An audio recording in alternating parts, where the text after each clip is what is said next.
Crazy. We're not going to the other side. Go for it. I watched every single Pirates of the Caribbean movie. Oh my God! I love you guys. I love you guys. I know about this trial because of you guys. I love you. Yeah, we love you so He much. did. We love you. Let's go. Let's go, baby. Stupid.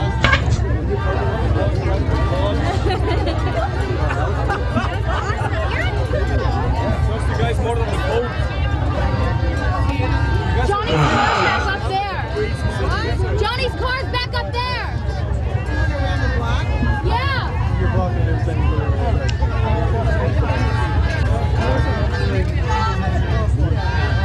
That'd be better than just like a shot at me.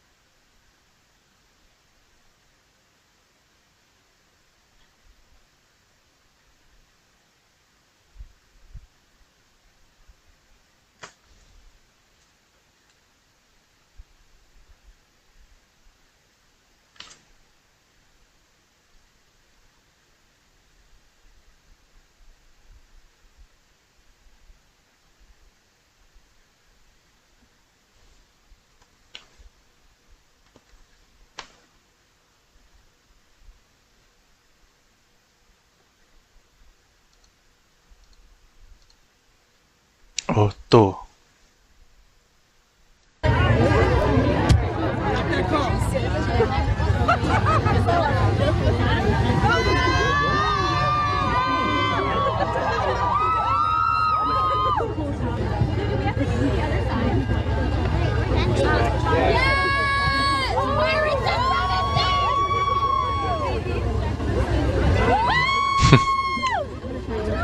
We're not going to the other side. Go for it. I watched every single Pirates of the Caribbean movie. Oh my God! I love you guys. I love you guys. I know about this trial because of you guys. I love you. We love you so much. We love you. Let's go. Let's go, baby. Oh my god, the obesity is crazy, man. Trust you guys more than the Pope. Johnny's car's back up there. Johnny's car's back up there. Yeah. Karen. Stop shouting, Karen. That'd be better than just like a shot at me.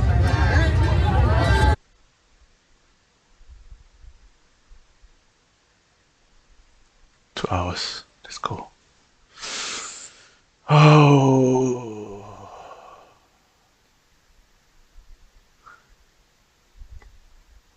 Deja vu. Hey, Wayne. What's up? Wayne is a hero.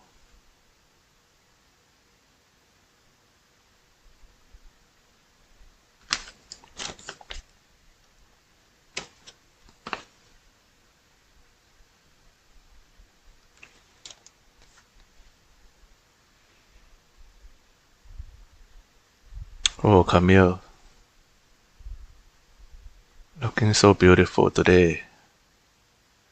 In white. Wow. Bench you with manners. Camille look like a bunny. Where the butt there?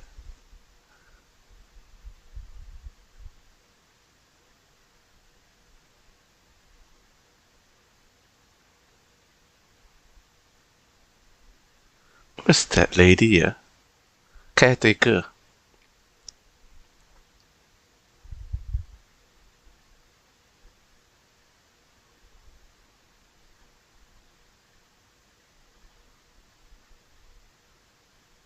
D-Day, D-Day.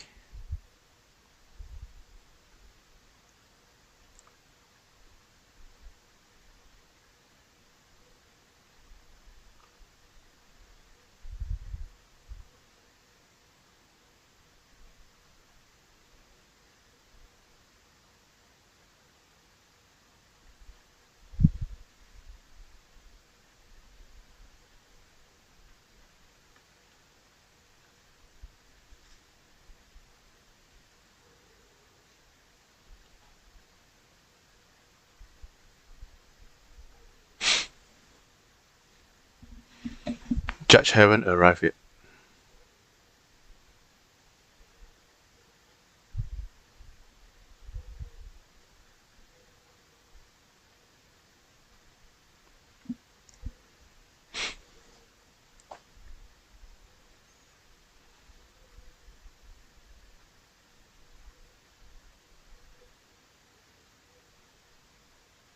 Come already.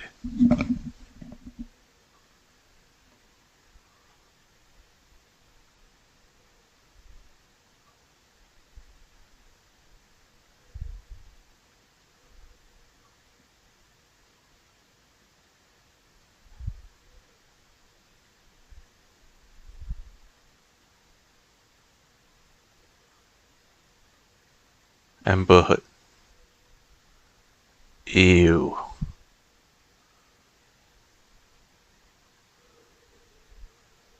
Look at the hair. Ew.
Four o'clock. Do-do-do-ba-do.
Where is the judge?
Judge arrived. Circuit Court of Fairfax County is now in session. The Honorable Penny Ascarati presiding. Please be seated for the moment. Good morning. All right. Do we have any matters before the jury comes out? That's what I like to hear. Okay. Fantastic. Let me just take a minute to get my computer up, Lisa.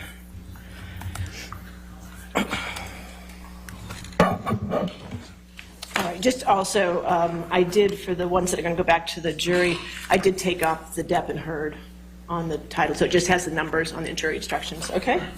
All right. Okay. We're ready for the jury.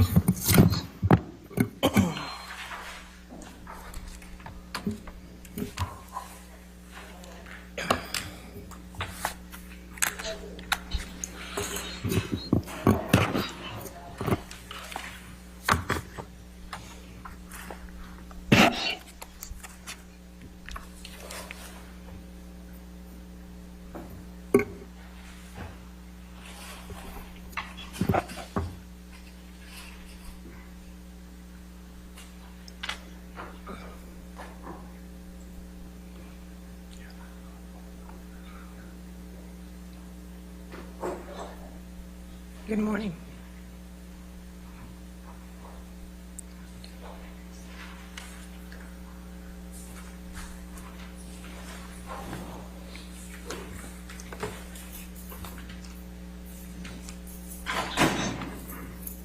Thank you. You can be seated. Thank you.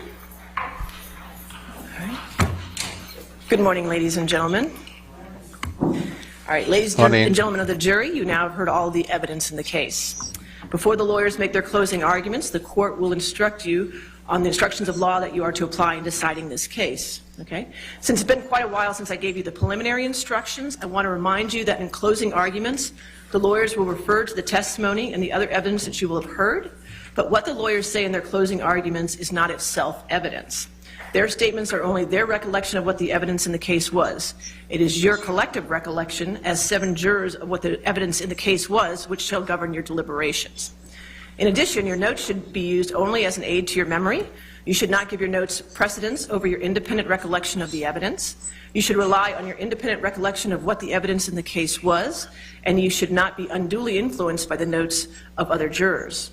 I also wanted to make you aware that due to the high-profile nature of this case, the court has entered an order to seal the names of the jurors for a year, which is different than what I had instructed you in the beginning of the case, so I wanted to bring that to your attention, okay? All right. As to the following jury instructions that I'm going to give you, you'll be able to take these written jury instructions into the deliberation room with you, so you don't need to write down exactly what I say right now, because you'll all have copies of them, but I would ask for your attention while I read them to you, okay? With respect to the instructions that I'm about to give you, you may note that some of them are numbered and some of them are lettered at the top, and that the numbers and letters do not necessarily follow in any sequence or any order. Do not concern yourself with that. Some might even be missing, but just consider only the body or text of the instruction, not the headings, okay? All right, now some of the instructions may appear to be in conflict. This is because the court cannot predict your findings of fact. Therefore, the court must instruct you, the jury, on the applicable law under both the plaintiff's and the defendant's theory of the case, okay? All right. You have been chosen and sworn as jurors in this case to try the issues of facts presented. You must consider and decide this case fairly and impartially. You are to perform this duty without bias or prejudice as to any party. All persons stand equal before the law and are entitled to the same treatment under the law. Our system of law does not permit jurors to be governed by sympathy, prejudice, or public opinion. Both of the parties and the public expect that you will carefully and impartially consider all the evidence in the case, follow the law as stated by the court, and reach a just verdict regardless of the consequences. You are the judges of the facts, the credibility of the witnesses, and the weight of the evidence. You may consider the appearance and manner of the witnesses on the stand, their intelligence, their opportunity for knowing the truth and for having observed the things about which they testified, their interest in the outcome of the case, their bias, and if any have been shown, their prior inconsistent statements, or whether they have knowingly testified untruthfully as to any material fact in the case. You may not arbitrarily disregard believable testimony of a witness. However, after you have considered all the evidence in the case, then you may accept or discard all or part of the testimony of a witness as you think proper. You are entitled to use your common sense in judging any testimony.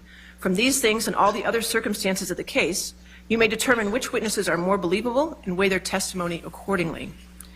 You must not base your verdict in any way upon sympathy, bias, guesswork, or speculation. Your verdict must be based solely upon the evidence and instructions of the court.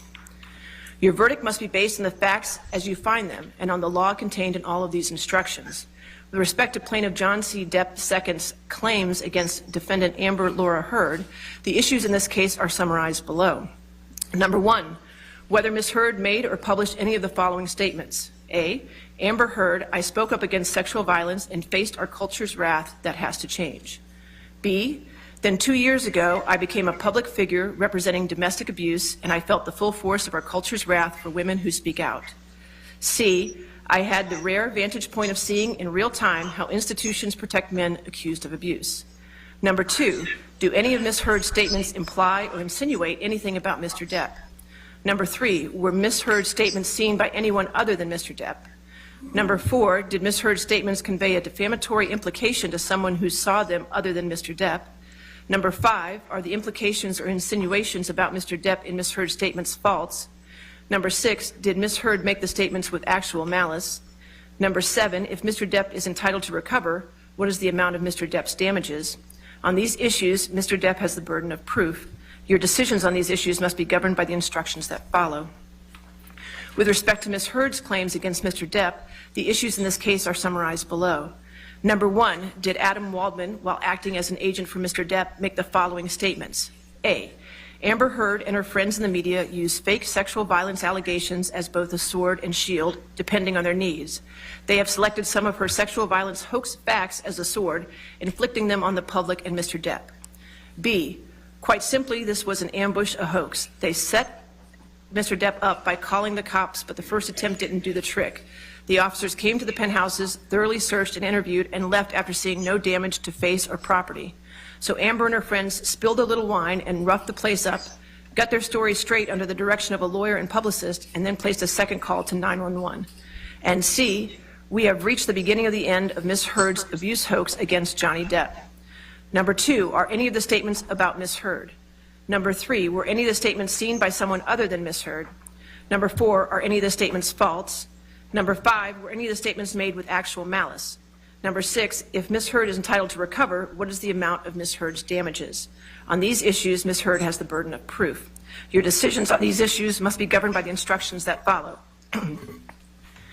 You shall only return your verdict for Mr. Depp on his claim of defamation about the following statement if he has proved by the greater weight of the evidence that, number one, Ms. Heard made or published the following statement. Amber Heard, I spoke up against sexual violence and faced our culture's wrath. That has to change. And number two, the statement was about Mr. Depp. And number three, the statement is false. And number four, the statement has a defamatory implication about Mr. Depp. And number five, the defamatory implication was designed and intended by Ms. Heard. And number six, due to the circumstances surrounding the publication of this statement, it conveyed a defamatory implication to someone who saw it other than Mr. Depp. And if Mr. Depp further proved by clear and convincing evidence, number seven, that Ms. Heard made the statement with actual malice. If Mr. Depp failed to prove any one or more of the 7 elements above, then you shall find your verdict for Ms. Heard with respect to the above statement. You shall only return your verdict for Mr. Depp on his claim for defamation about the following statement if he has proved by the greater weight of evidence that, number one, Ms. Heard made or published the following statement. Then 2 years ago, I became a public figure representing domestic abuse, and I felt the full force of our culture's wrath for women who speak out.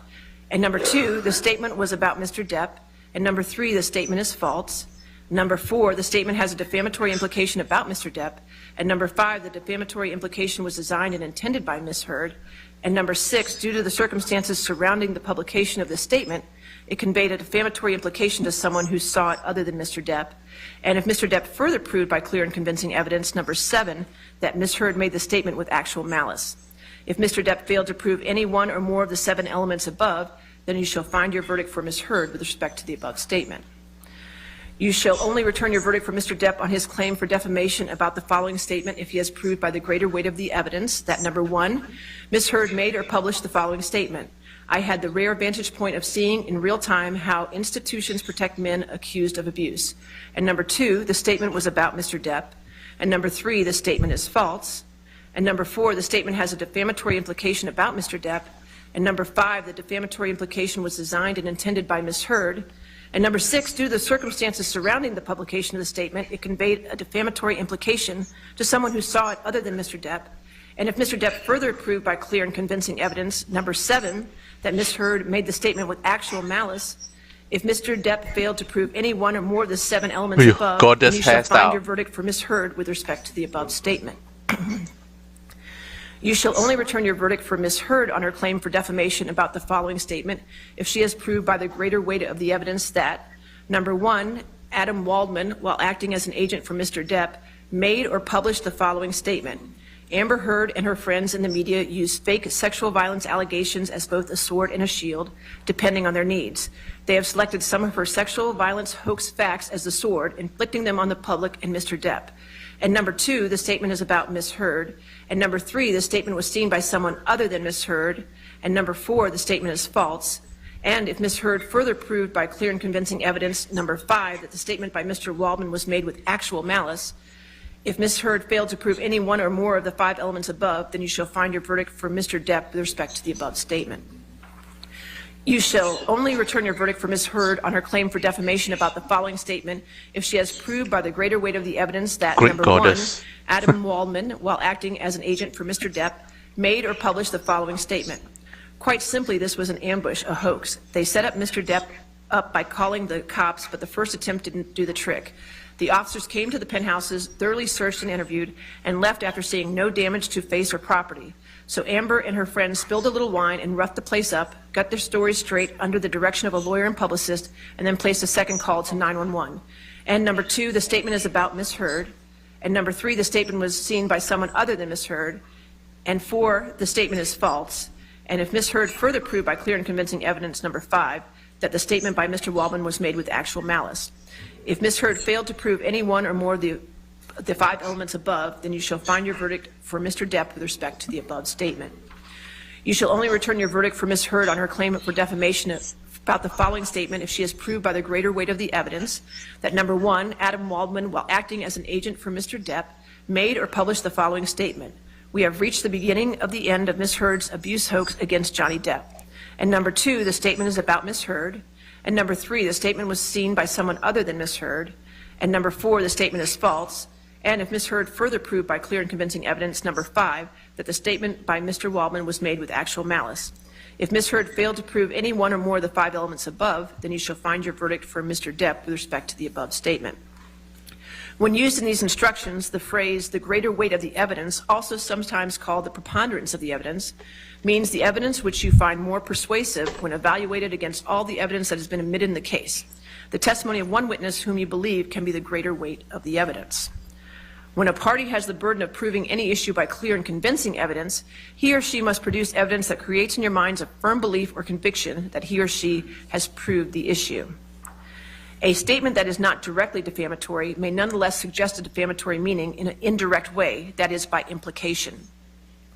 In determining whether any of the statements have a defamatory implication, you must consider the op-ed as a whole and the circumstances surrounding its publication. You should consider if these circumstances show that the words used are defamatory and relate to Mr. Depp. However, such circumstances cannot extend the meaning of the words used in the op-ed beyond their ordinary and common meaning. The proposed implication must be reasonably drawn from the words actually used. In determining whether any of the statements in the op-ed are false and defamatory as to Mr. Depp, you must read the statements in the context of the op-ed as a whole. This means you may not seize on any one word, phrase, or image, or consider only one particular statement, phrase, or passage in isolation.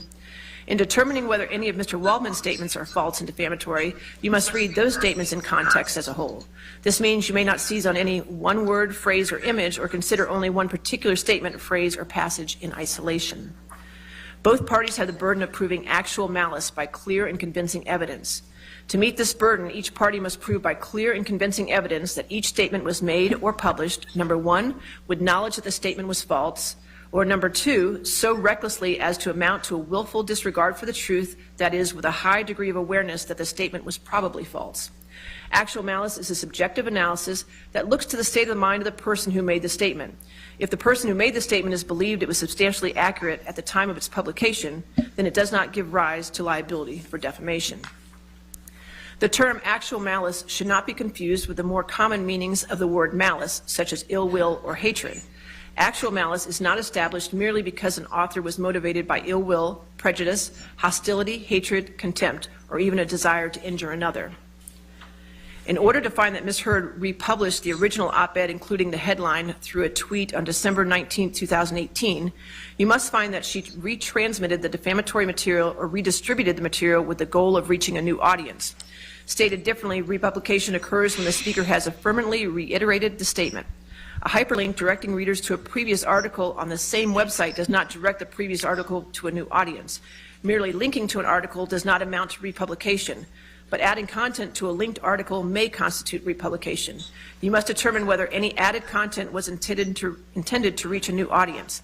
If you find any content added to the hyperlink was intended to reach a new audience, it constitutes a republication. Further, if you find a republication occurred on December 19, 2018, then in order to find for Mr. Depp against Ms. Heard, you must also find by clear and convincing evidence that Ms. Heard made this republication with actual malice. A principal is a person or legal entity with power or right to control the means and methods of performance by which another person performs the principal's work. An agent is the person who is subject to the power or right of a principal to control the means and methods of performing the work. An attorney has the express authority to do everything which the client expressly authorized him to do, and the implied authority to do everything necessary or incidental to the purpose for which he was retained. Ms. Heard has the burden of proving by the greater weight of the evidence that Mr. Waldman was an agent of Mr. Depp and that Mr. Waldman was acting within the scope of his agency when he made the statements.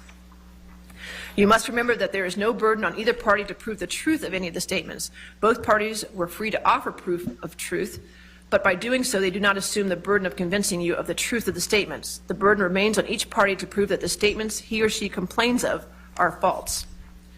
The rules of evidence ordinarily do not permit witnesses to testify as to opinions or conclusions. An exception to this rule exists as to those whom we call expert witnesses. Witnesses who, by education and experience, have become expert in some art, science, profession, or calling may state their opinions as to relevant and material matters in which they profess to be expert, and may also state their reasons for the opinion. You should consider each expert opinion received in evidence in this case and give it such weight as you may think it deserves.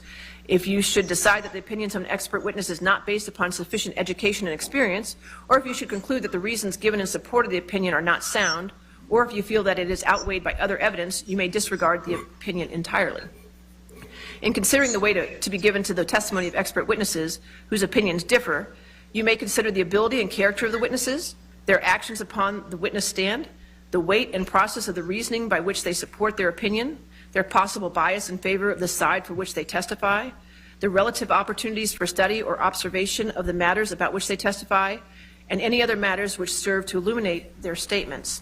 In considering the weight to be given to the testimony of expert witnesses, you should consider the basis for his or her opinion and the manner by which he or she arrived at it, and the underlying fact and data upon which he or she relied.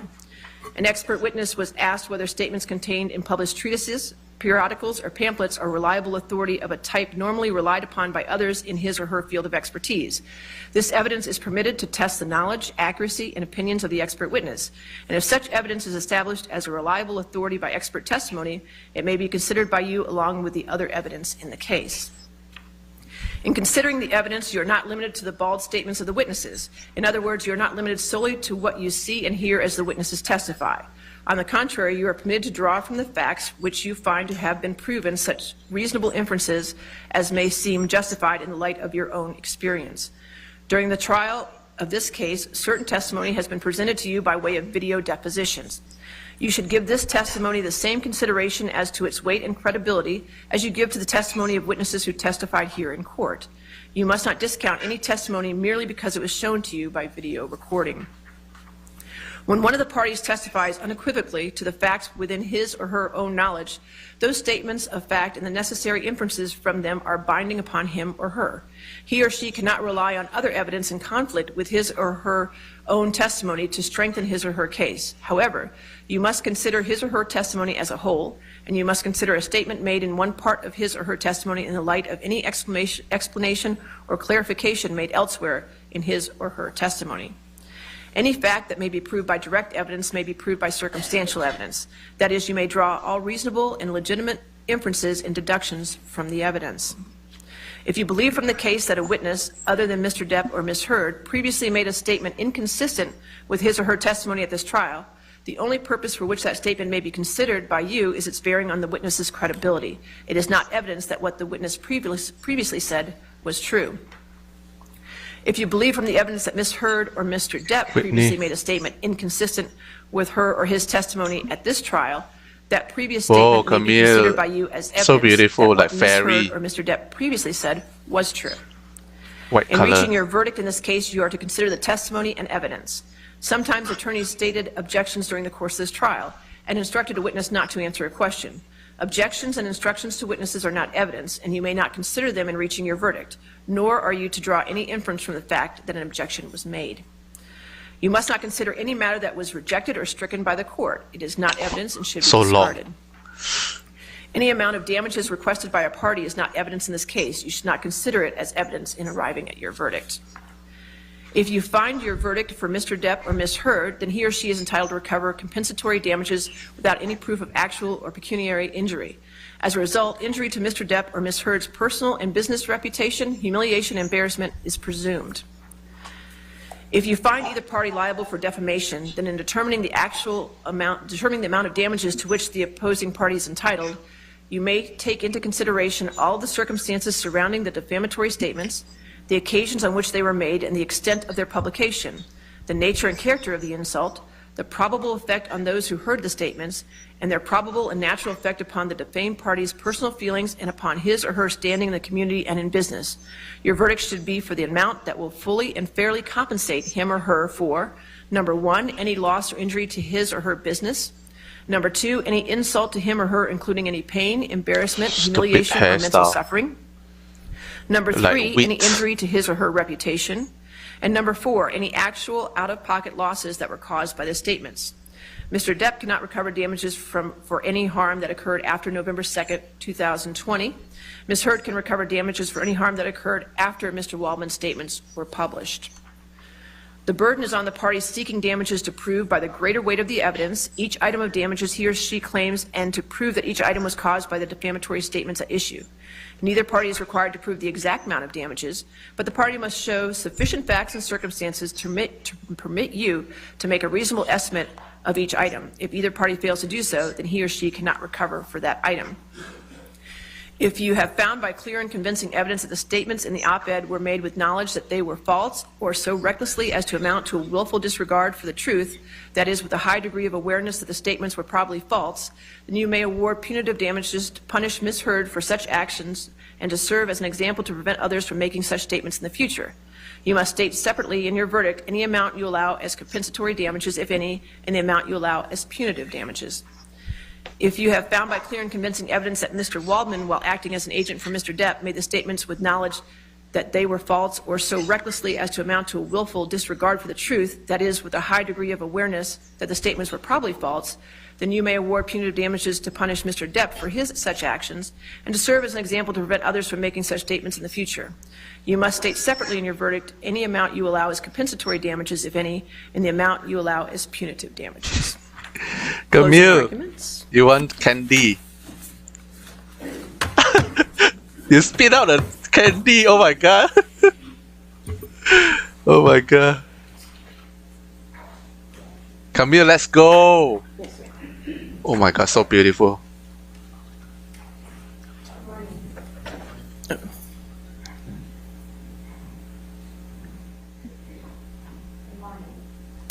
That work? There you go. My problem. There you go. I think so. Good. No, you had it for a second.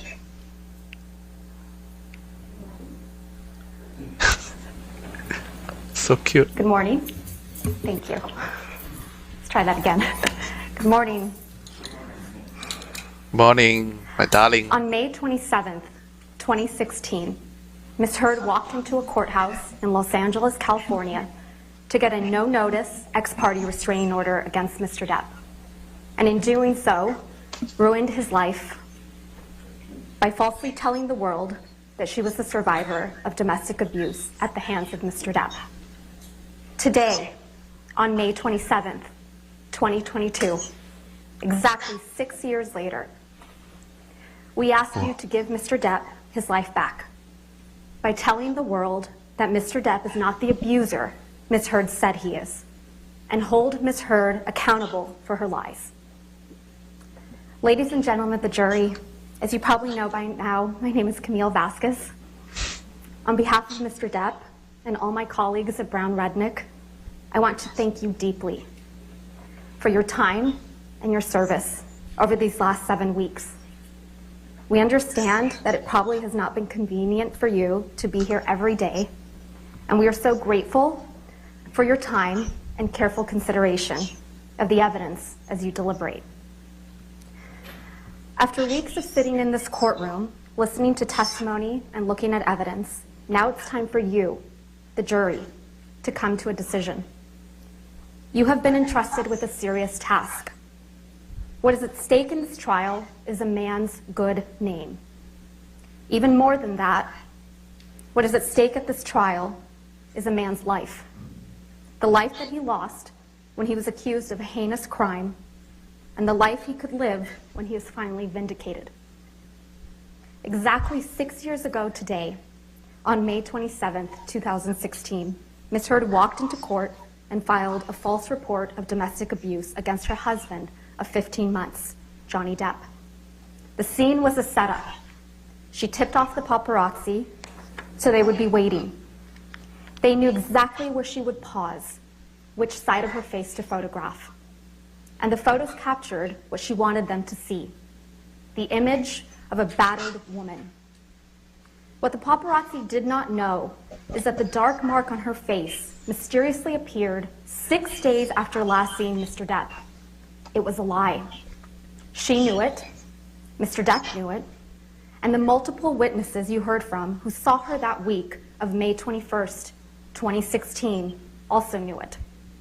But the world only saw what she wanted them to see.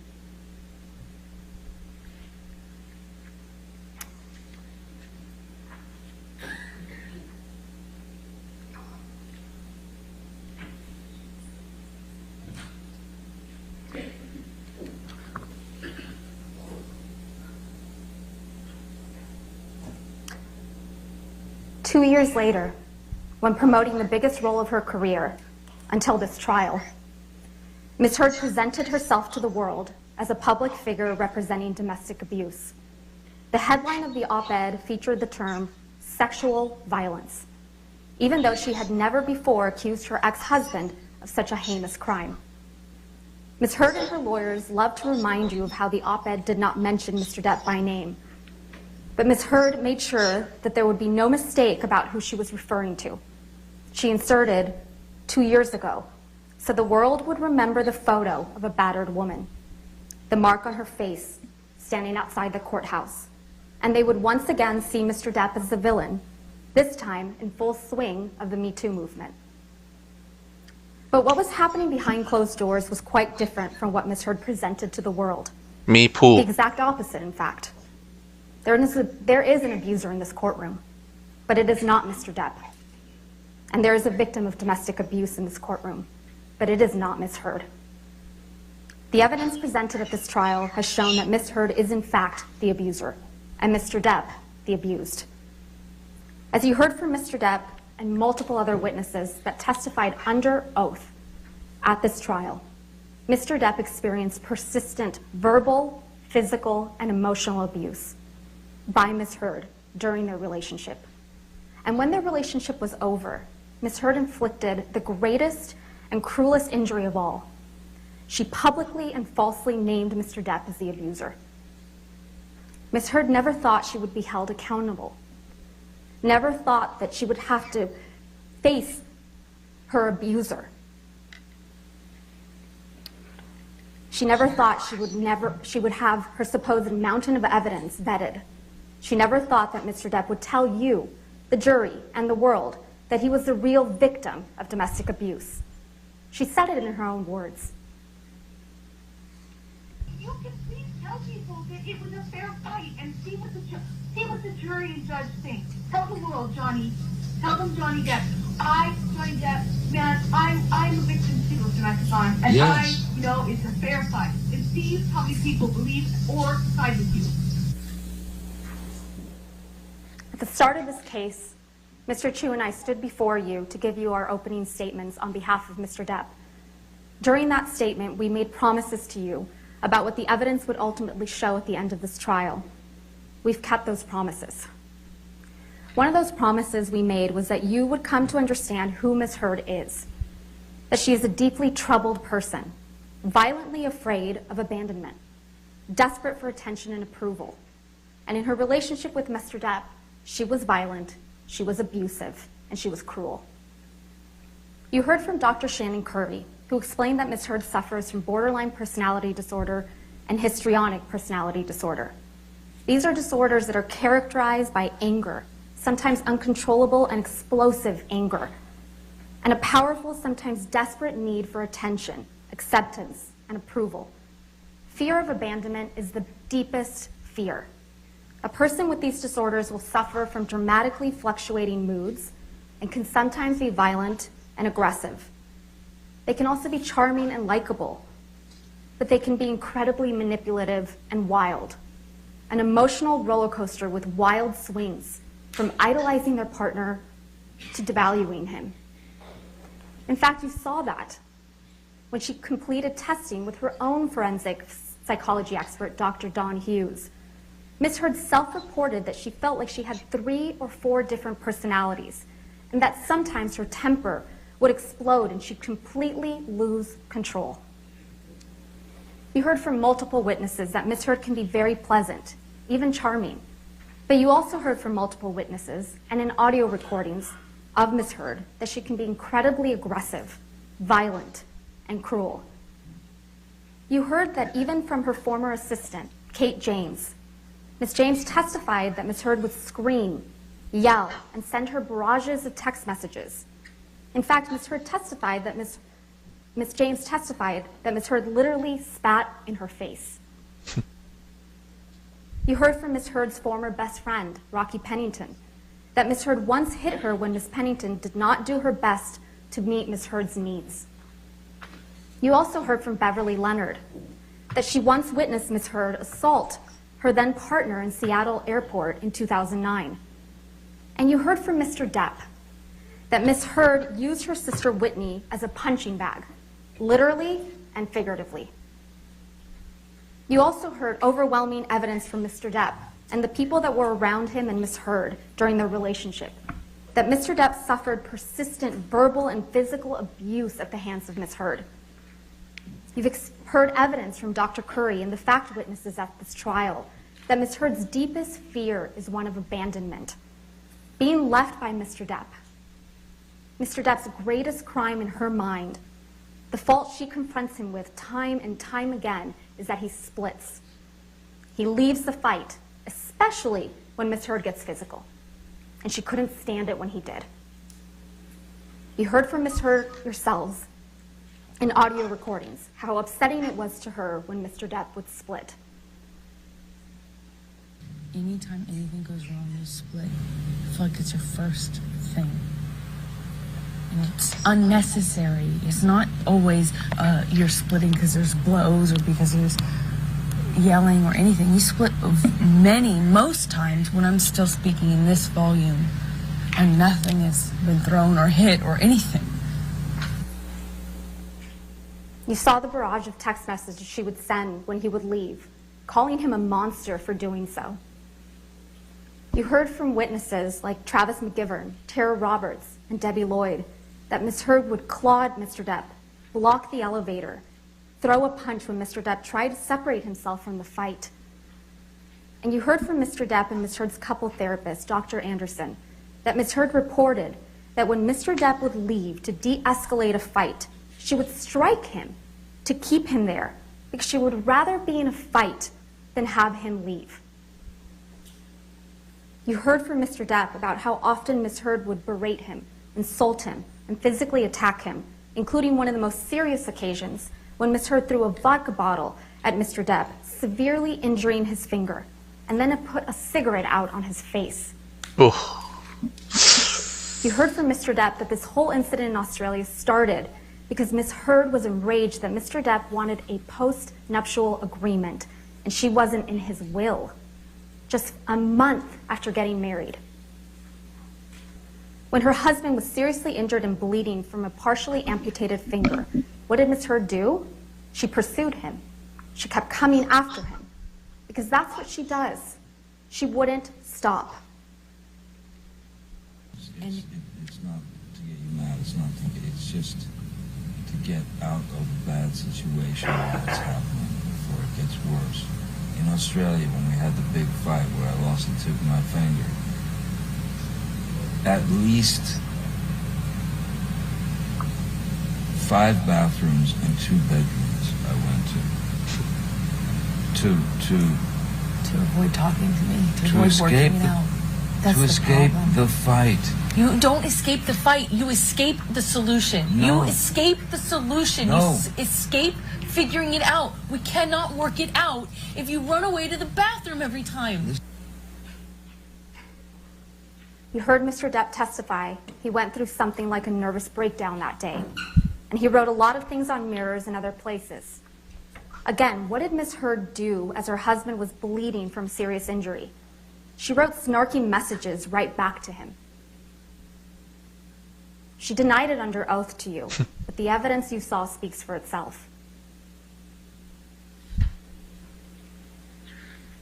You heard from Mr. Depp's security, Sean Bett, who was aware of constant arguing and bickering.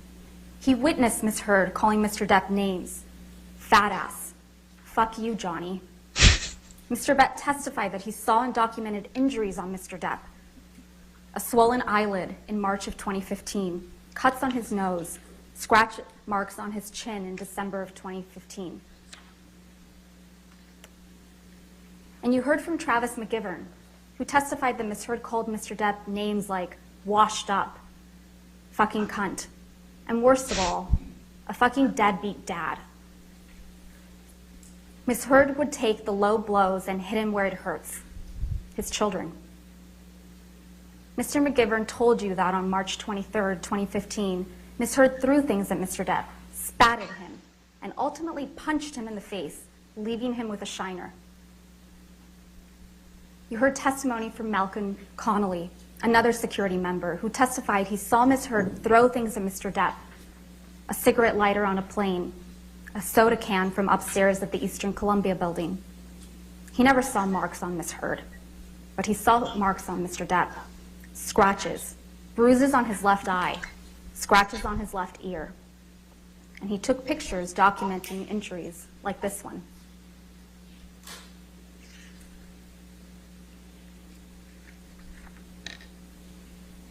You also heard from Tara Roberts, a manager at Mr. Depp's Island, who witnessed Ms. Heard telling Mr. Depp that he was washed up and would die fat and lonely. You also heard from Ms. Roberts that she witnessed Ms. Heard clawing and grabbing at Mr. Depp, grabbing his hair, trying to pull him back to her, and Mr. Depp had a visible injury to his nose on that occasion. Most importantly, you heard from Ms. Heard yourselves on multiple audio recordings admitting to being physically violent with Mr. Depp. You heard Ms. Heard admit to hitting Mr. Depp. And then you fucking clocked me. I remember hating you as a response to the door thing.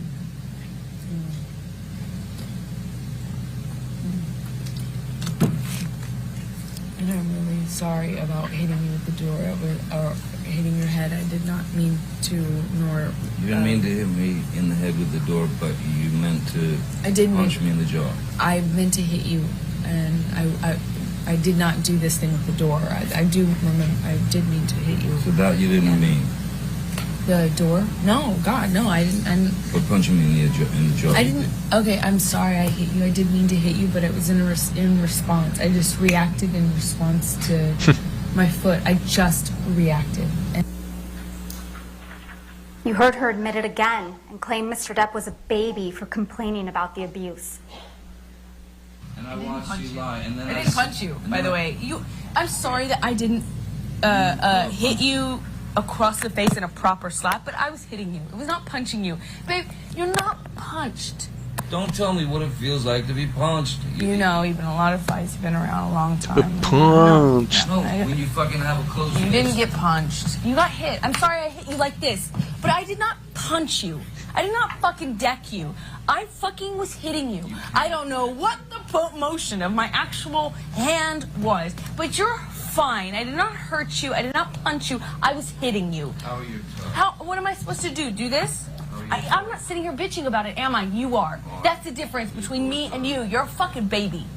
Because you started. You're such a baby. Grow the fuck up, Because you Johnny. started physical fights. I did start a physical Yeah, fight. you did. So I had Because- to get the fuck out of there. Yes, you did. So you did the right thing, the big thing. You know what? You're admirable.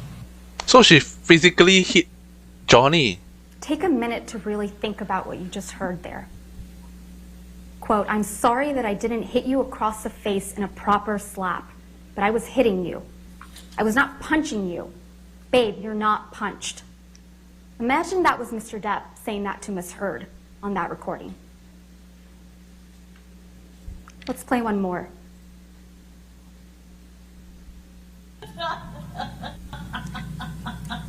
That fake laugh. That fake laugh is too much to take. No, I'm sure she's.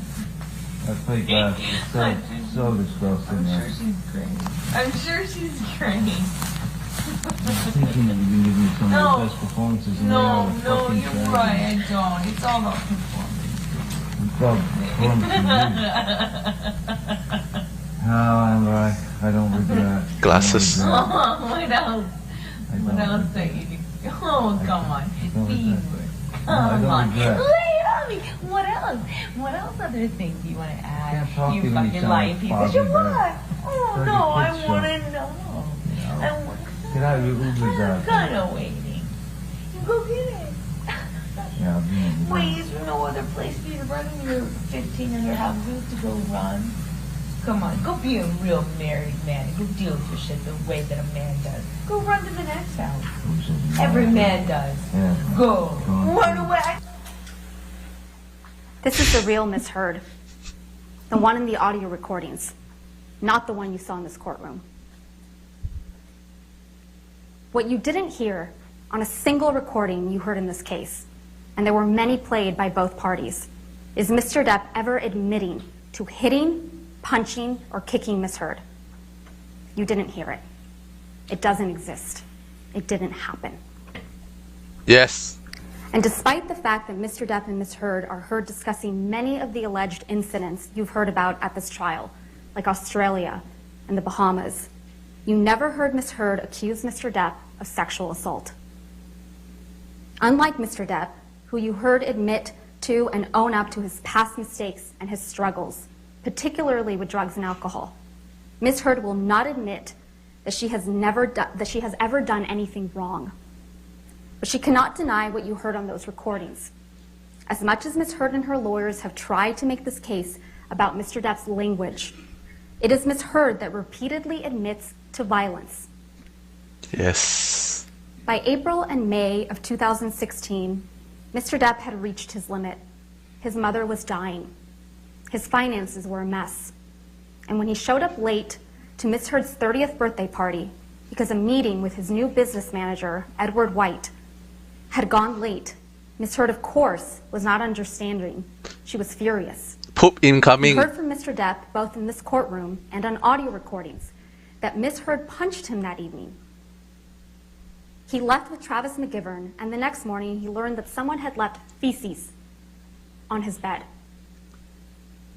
Amber Ms. Heard Heard. denies responsibility, but she admitted to the prank to Starling Jenkins. You heard him testify to that effect. For almost a month after that, they didn't see each other. And you heard from Mr. Depp that when his mother died on May 20th, 2016, he resolved to leave Ms. Heard. He was done. And when Ms. Heard learned that Mr. Depp was done, that she was really losing him, She went on the attack. She filed for divorce before Mr. Depp could. Then, as you heard from Mr. Depp's divorce lawyer, Laura Wasser, Ms. Heard sent a letter demanding financial support.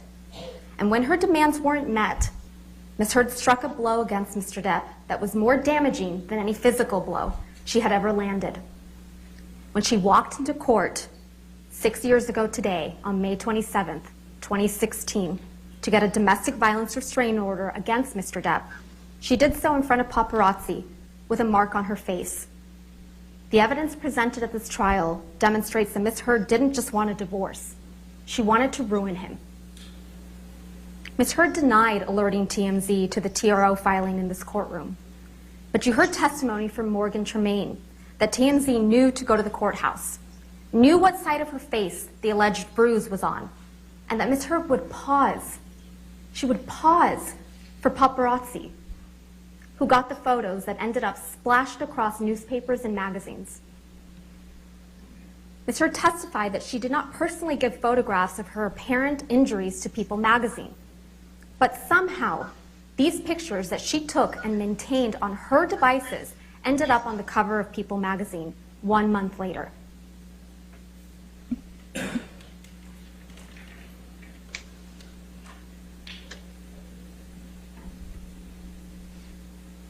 Inside their toxic In the marriage. end, she walked away with $7 million without any tax liabilities, which she said she was donating to 2 charities, the ACLU and the Children's Hospital of Los Angeles. The ACLU, they got less than $1 million from her. And the Children's Hospital, they got $250,000. But that didn't stop Ms. Heard from telling the world that she donated everything. Because remember, she wanted nothing. And she had donated everything. The word Liar. donated. Liar. And that didn't stop her from testifying under the penalty of perjury that she had donated it. Ms. Heard tried to tell you that pledge and donate mean the same thing. She claims she hasn't given the money because she was sued. But you've heard uncontested evidence that she had the money for 13 months prior to this lawsuit being commenced by Mr. Depp. She had all the money and had month after month after month to fulfill her pledge and actually donate the money. But she didn't. She also told you that she never fulfilled the pledge because Mr. Depp sued her for defamation. That's a blatant lie. After the divorce was finalized, when she sought to initiate an arbitration against Mr. Depp for defamation 3 months before the op-ed was even published, and 6 months before Mr. Depp filed this lawsuit. Not only does this contradict Ms. Heard's excuse for not making donations, it contradicts her narrative that she just wants to move on with her life, that she just wants Mr. Depp to leave her alone. Lies. That is Ms. Heard's narrative. Lies upon lies. Liar. Imagine all the sick kids that need the money from donation in the hospital.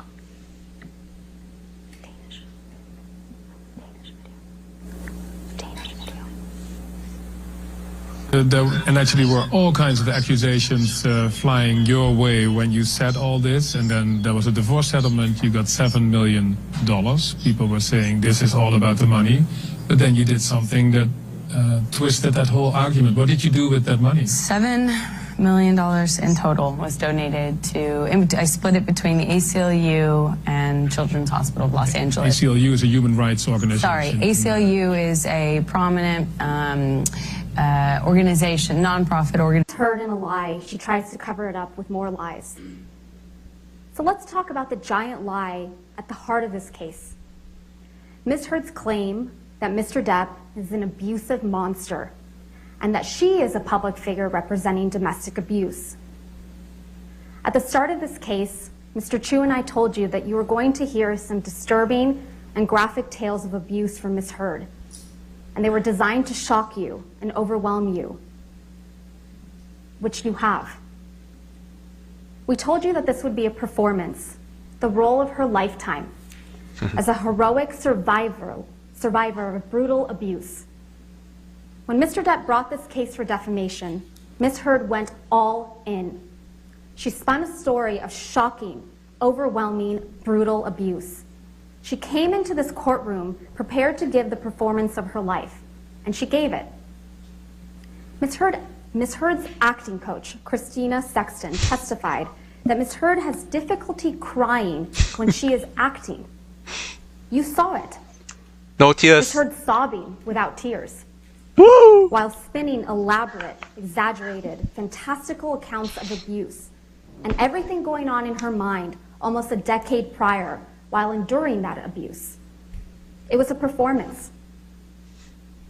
She told you that what she thinks about, she told you what she thinks you need to hear to convict this man as a domestic abuser and a rapist. She wants you to believe that she was abused countless times.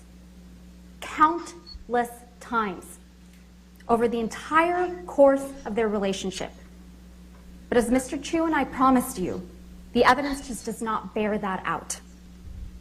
Ms. Heard has told you that she has mountains of evidence of abuse. But there are no medical records reflecting she sustained any injuries from the abuse she claims. Ms. Heard had medical professionals at her disposal. Dr. Kipper, Debbie Lloyd, her own nurse, Erin Filati, and yet there's nothing. Ms. Heard took pictures all the time. Pictures of Mr. Depp sleeping.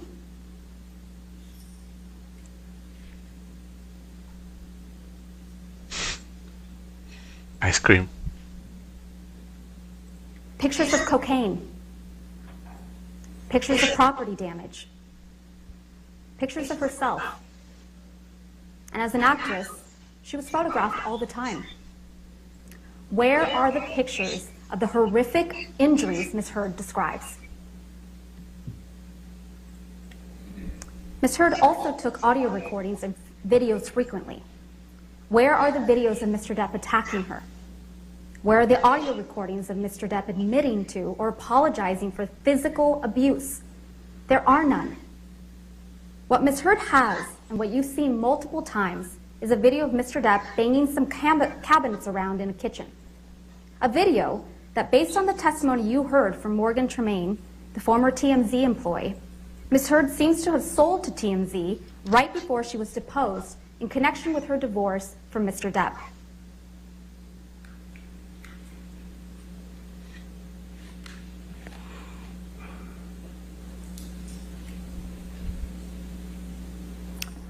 Sure, Ms. Heard can point to text messages where Mr. Depp is apologizing to her, but never for violence. Ms. Heard's counsel showed you Defendant's Exhibit 325, where Mr. Depp says sorry for, quote, my behavior. I'm a fucking savage. But this is not an apology for violence.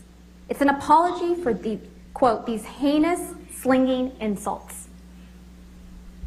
Mr. Depp is apologizing for the words he used.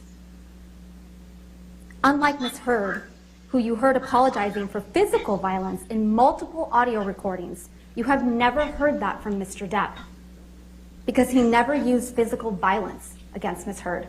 Yep. Ms. Heard told you that Mr. Depp started abusing her right from the very beginning of her relationship, starting at the beginning of 2012. But she has repeatedly testified under oath differently to having spent a year of bliss with Mr. Depp before he ever laid a hand on her. And now, in this courtroom, she has suddenly erased an entire year of magic. She wants you to believe that instead of hitting her after a year of magic, Mr. Depp was hitting her immediately. The good times she has testified to about repeatedly in the past apparently never happened.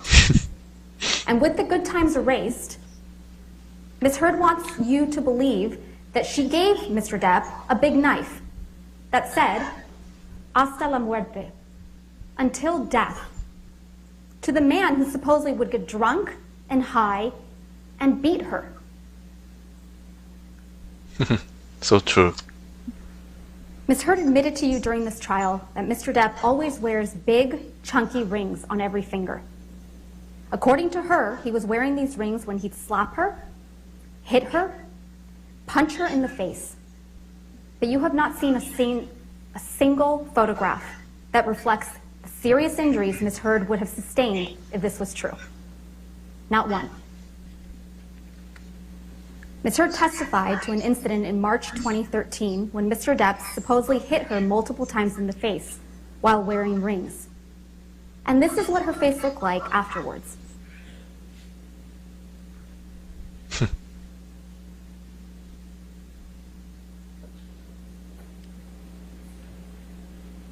Ms. Heard testified to an incident in Russia where she claims Mr. Depp whacked her in the face and gave her a bloody nose. She didn't take pictures of her bloody nose, but her photograph was taken on that trip, and this is what she looked like.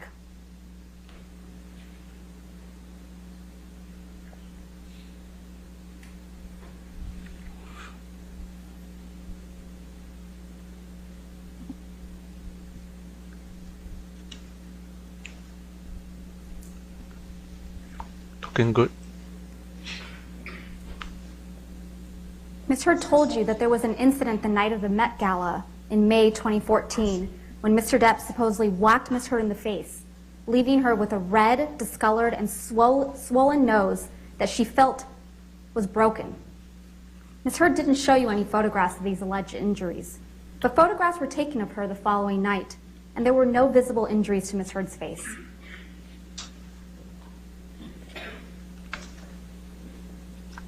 Looking good. No broken nose. Wow, shaved Johnny Depp. My goodness. Ms. Heard testified that in January 2015, while she and Mr. Depp were in Tokyo, Mr. Depp knelt on her back so aggressively that she was concerned that bruises would be visible in her backless dress. Here's Ms. Heard in that backless dress.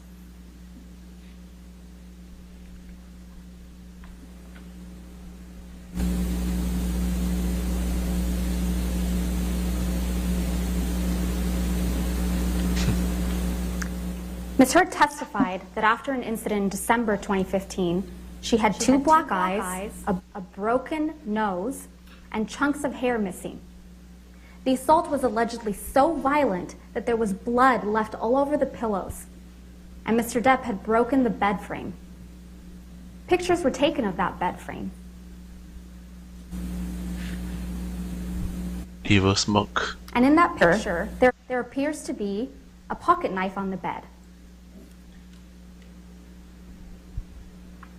And that picture fails to capture the bloody pillows. Evil smoke. Laugh what? What are you laughing? You see, she suddenly And here's changed. what Ms. Heard looked like on the James Corden show the next day. Her smile changed to serious. Indeed, you heard from Ms. Heard's own nurse, Erin Filati, that she saw her a day or two afterwards and could not visualize the injuries Ms. Heard described. Ms. Heard did take pictures of herself after this alleged incident. But are the injuries reflected in these photographs consistent? That's the question. Are they consistent with the brutal assault and serious injuries Ms. Heard has testified to? Or are these injuries more consistent with Mr. Depp's testimony that he and Ms. Heard bumped heads while he was trying to restrain Ms. Heard to keep her from attacking him?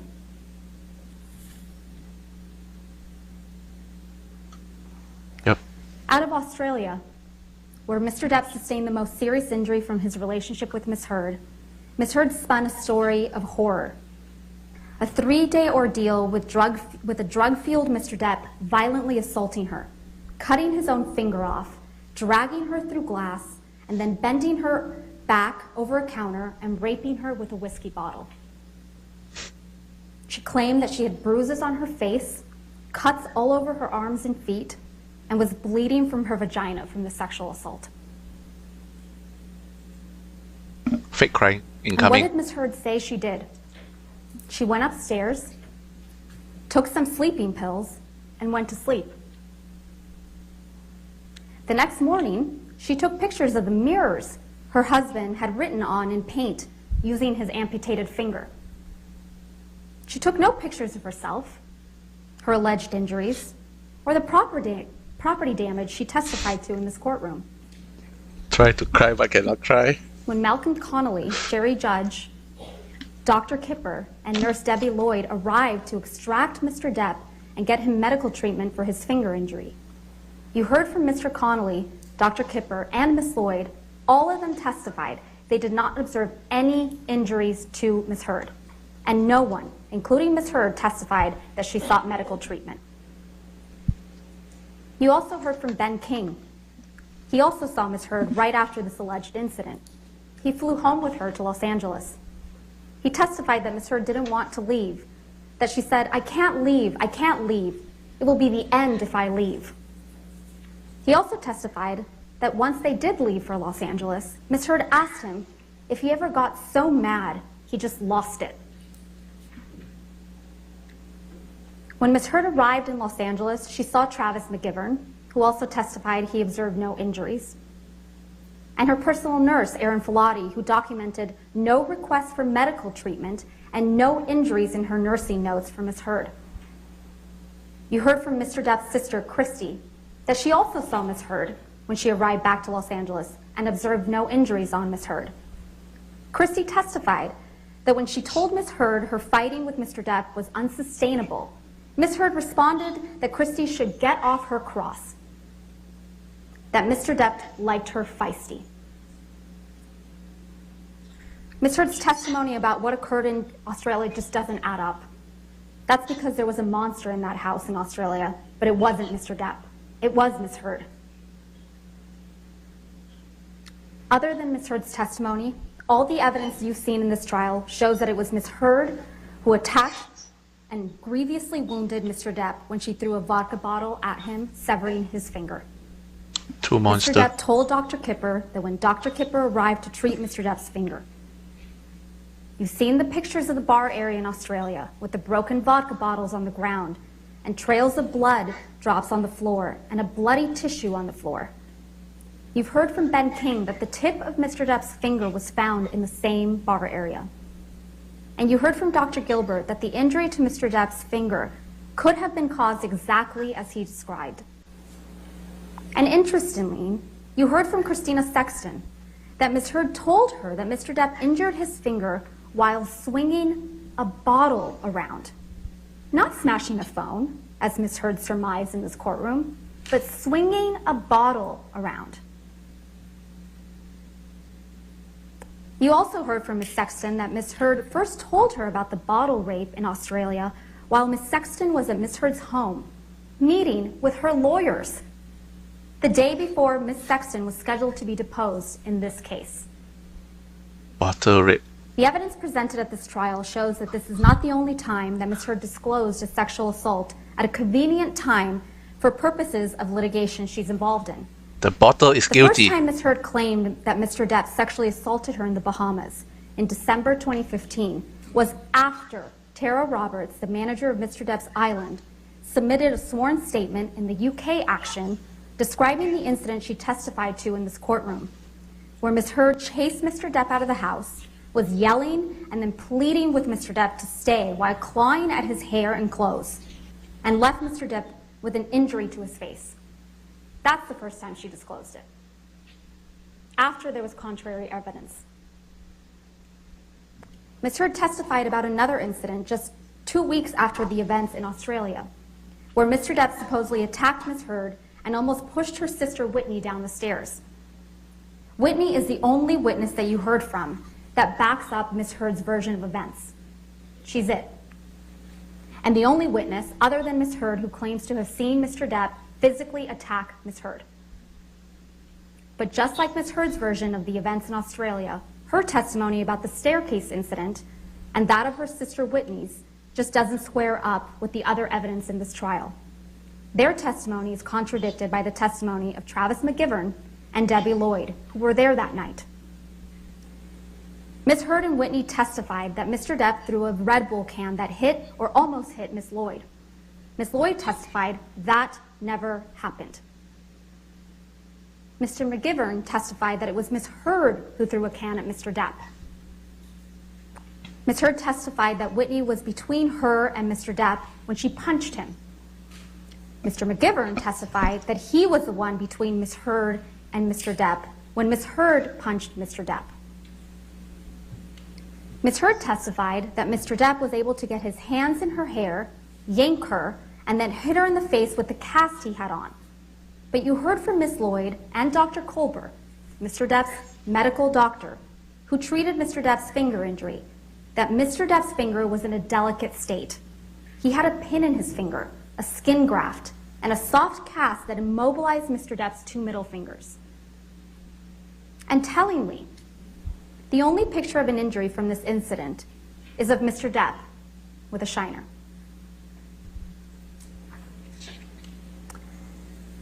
And then we have May 21st, 2016.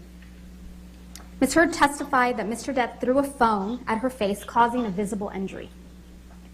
Ms. Heard has shown you pictures she claims to show this injury. But these photographs are not to be trusted.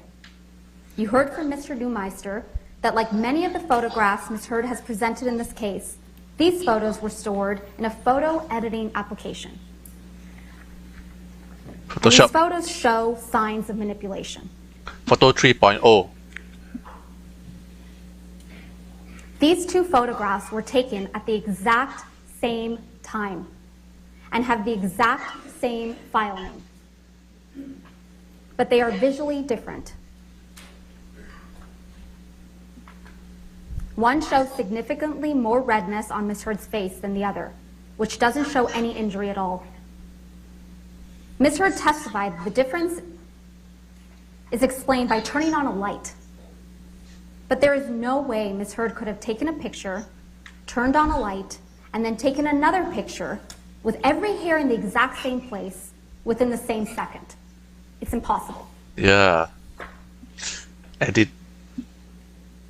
Moreover, you heard from multiple witnesses, including Officer Melissa Sines, Officer Tyler Haddon, and Officer William Gatlin, Isaac Baruch, Alejandro Romero, who saw Ms. Heard on or after May 21st and saw no injuries to her face before she showed up to that courthouse with a mark on May 27th.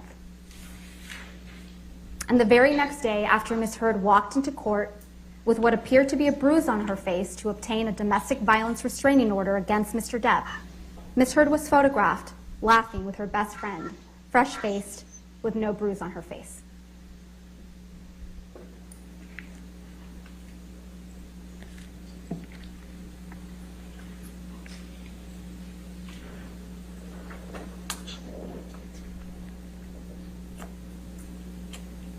The mountain of evidence that Mr. Depp abused Ms. Heard is simply not there.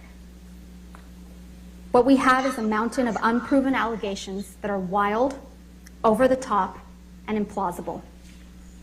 And you can't pick and choose which of these wild allegations to believe and which ones to disregard. You either believe all of it or none of it. Either Mr. Depp sexually assaulted Ms. Heard with a bottle in Australia, or Ms. Heard got up on that stand in front of all of you and made up that horrific tale of abuse. Either she's a victim of truly horrific abuse, or she is a woman who is willing to say absolutely anything. It is disturbing to think that Ms. Heard would make up the horrific tales of abuse that she testified to in this courtroom. But this case doesn't come down to whether you believe Ms. Heard or you believe Mr. Depp.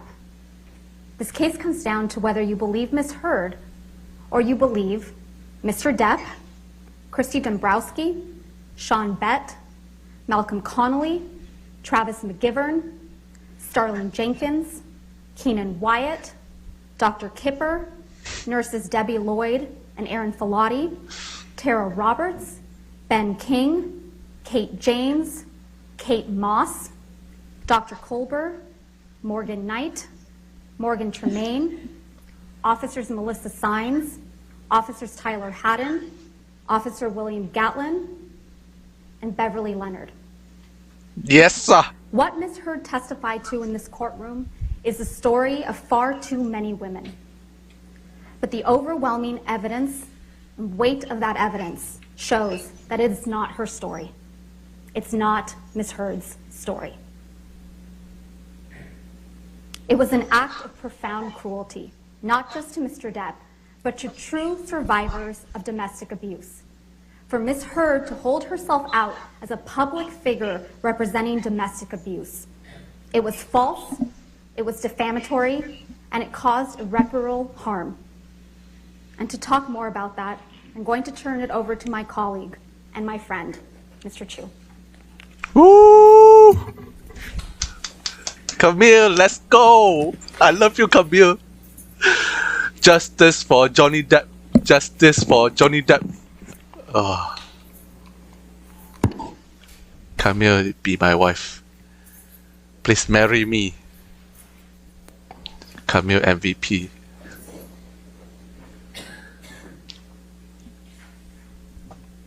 Oh my god, I wanna cry already.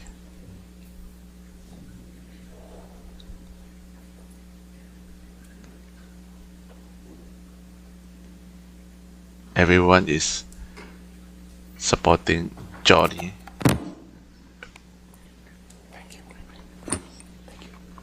Thank you, Camille. Logistics are not our strong suit.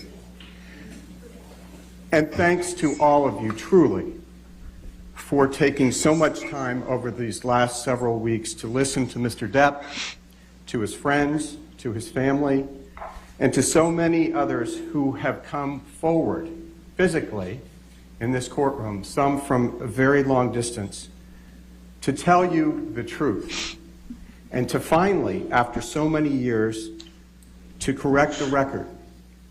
As Ms. Vasquez said, you have now come to know the real Amber Heard. Scary.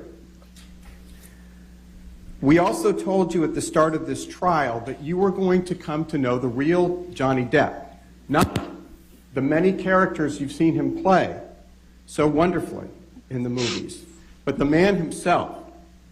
We kept that promise. You've met the real Johnny Depp.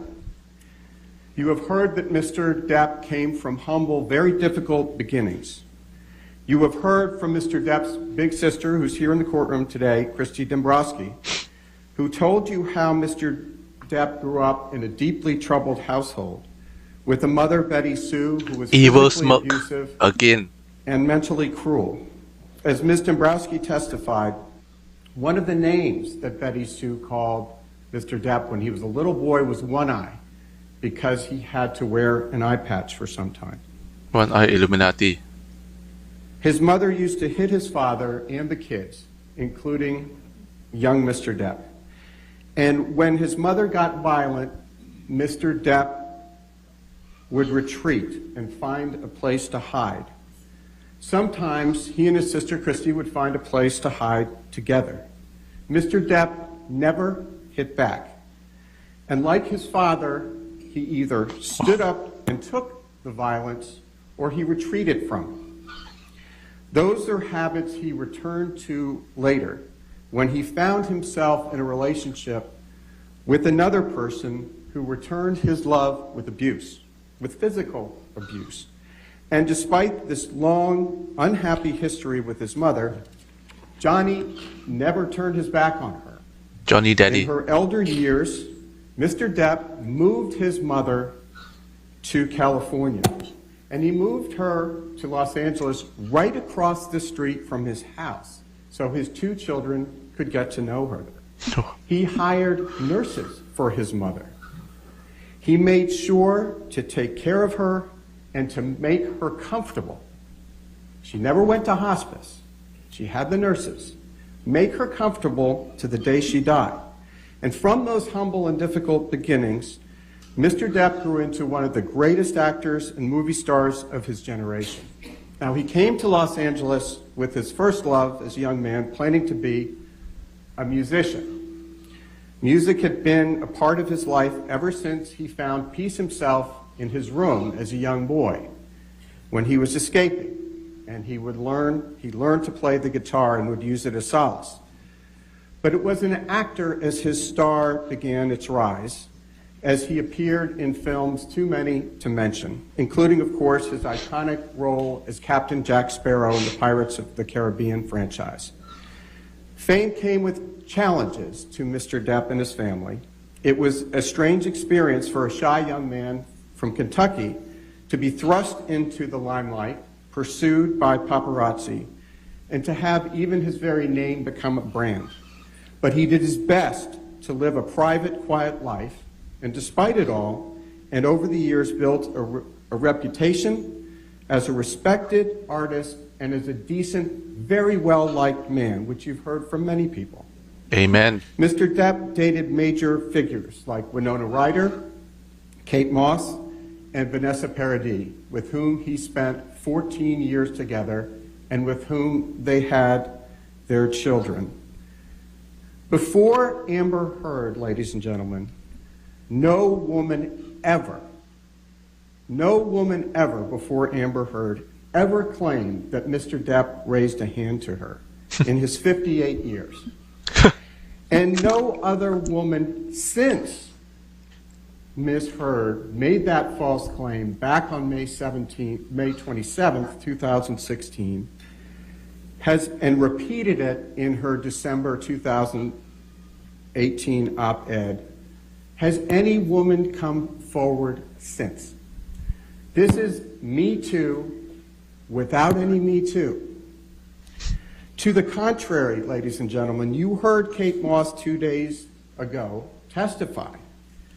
This is a woman who has never testified in any proceeding, ever. A very private person. Testified that Mr. Depp never abused her, and that Ms. Heard lied to you. And she lied to you twice when she told you. Objection, Your Honor. That Ms.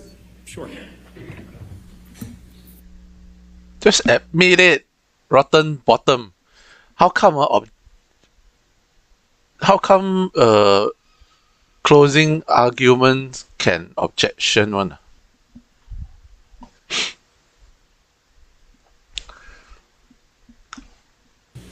Ladies and gentlemen, as I was saying, Ms. Heard lied to you twice when she suggested to you that Mr. Depp pushed Kate Moss down the stairs. You told her, you heard her say just 2 days ago that Mr. Depp never did that, and he never hit her, and he never kicked her. Evil, That was smiling. Objection, Your Honor. That's not what she testified It's to. exactly We what just she discussed that. testified. Yes. Thank you. Bench you. Fight back. They're still at it. Yes. I love you. Ms. Heard and her lawyers have spent much Rotten. of this trial talking about drugs and alcohol. Mr. Depp is no saint, and he has never claimed to be one. He has made mistakes in his life, as we all have. Yes, he has struggled with drugs and alcohol, but you never heard him deny that. We told you that in the opening statement. He owns his flaws. He admits to them. He told you all about them. But he is not a violent abuser. He's not an abuser, as Ms. Heard claims.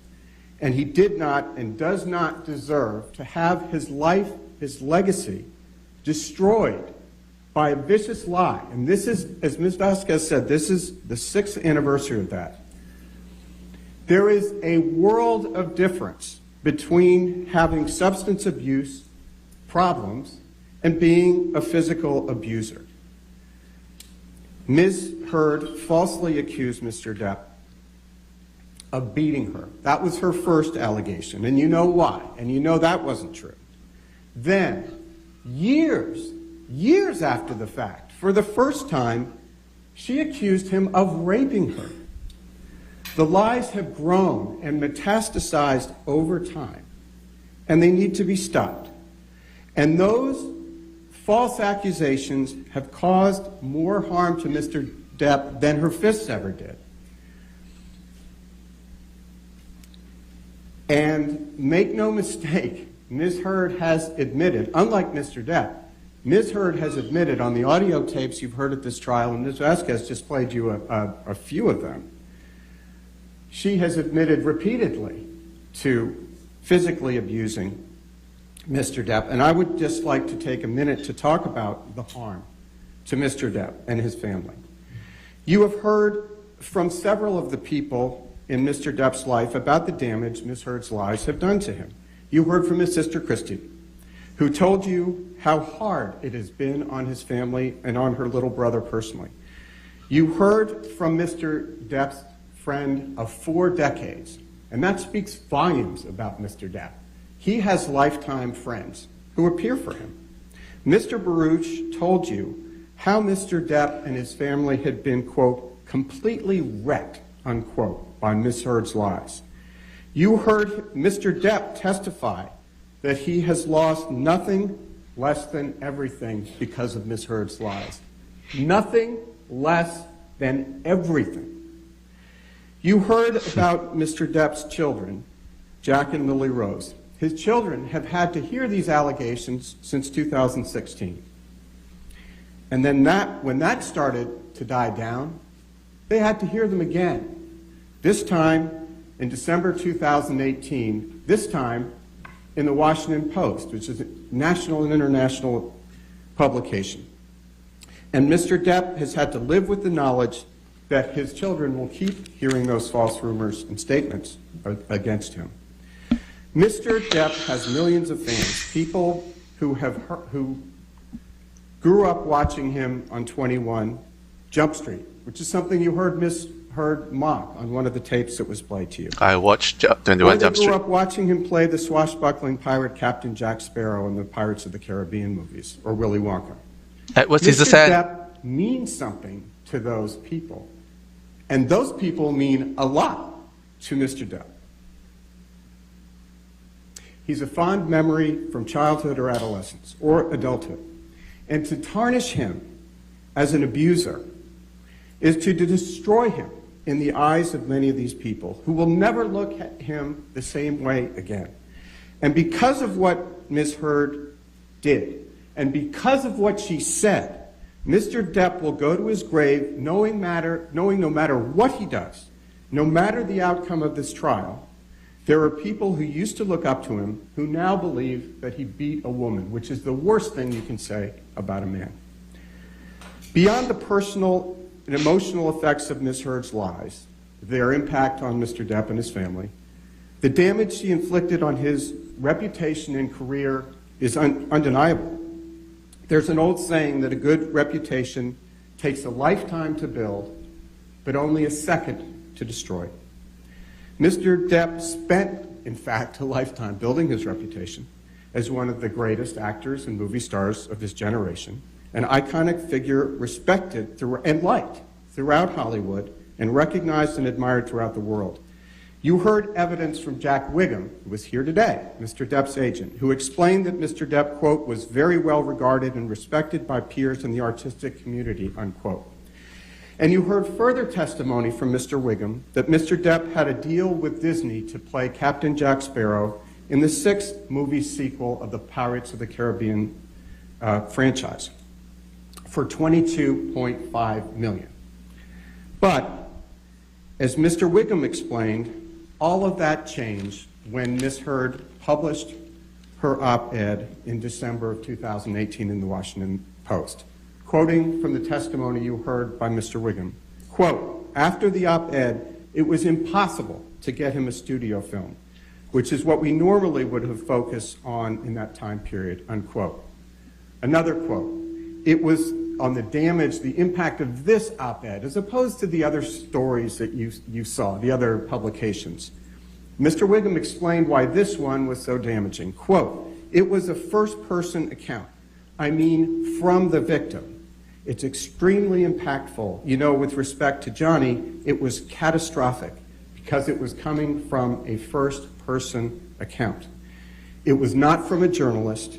It was coming from someone observing. It was from someone saying, this happened to me, unquote. You also heard from Richard Marks, an expert in the inner workings of Hollywood and the entertainment industry, who explained that the impact of Ms. Heard's allegations on Mr. Depp was devastating. Quote, it's devastating. It's the type of claim, the Me Too claim of sexual violence, domestic abuse, that has canceled a list of actors, unquote. And for many, and Mr. Depp would agree with this, rightfully so, Me Too is an important movement, a movement that Mr. Depp supports and believes in. It's for true survivors of abuse, not Ms. Heard. True victims need protection, and true perpetrators need to face the repercussions. But as you heard in this case, Amber Heard is not a true victim, and Mr. Depp certainly is not an abuser. Again, nobody has come out of the woodwork to say Me Too.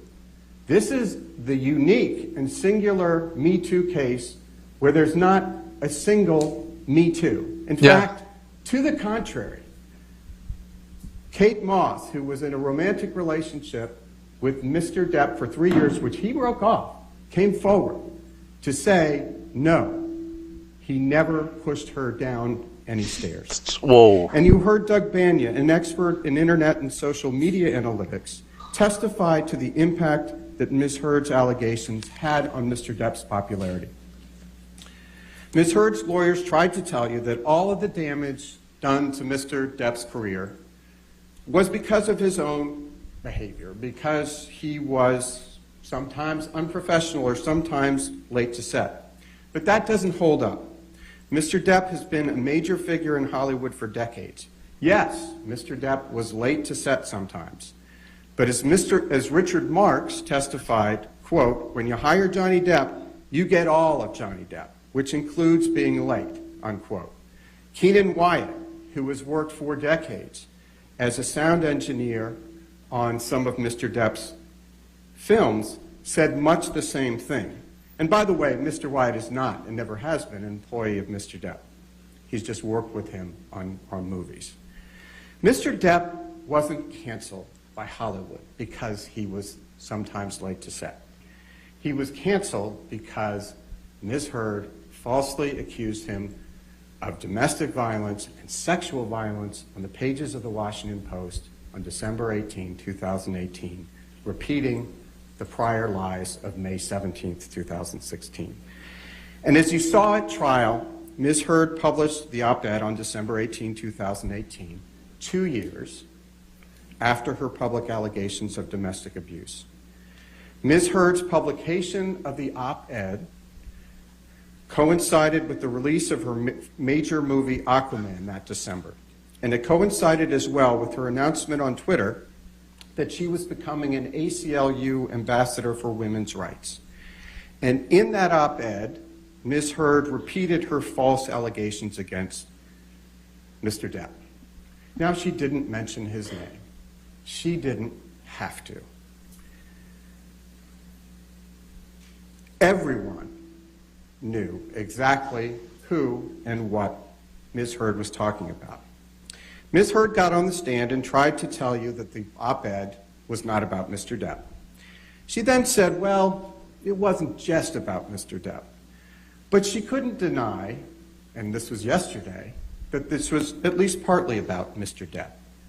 The op-ed obviously is about Mr. Depp, and the testimony at trial proves that. You will recall testimony from the ACLU's representative, an attorney, stating that Mr. Depp's name was included in drafts of the op-ed and that they and others understood that the op-ed was about Mr. Depp. Specifically, the ACLU representative testified, among other things, quote, based on my review of prior drafts of the op-ed, I knew that she was referring to Johnny Depp and the marriage, unquote. Ms. Heard's claim that the op-ed is not about Mr. Depp is just another one of her many, many lies. In fact, what you have seen time and time again through the course of this trial is that Ms. Heard lies. She lies all the time about things that are important and the things that aren't important. Yes. She just can't seem to stop. And as Ms. Vasquez said, what she routinely does is she doesn't take ownership or responsibility for anything, and she has an excuse for everything. Compulsive liar.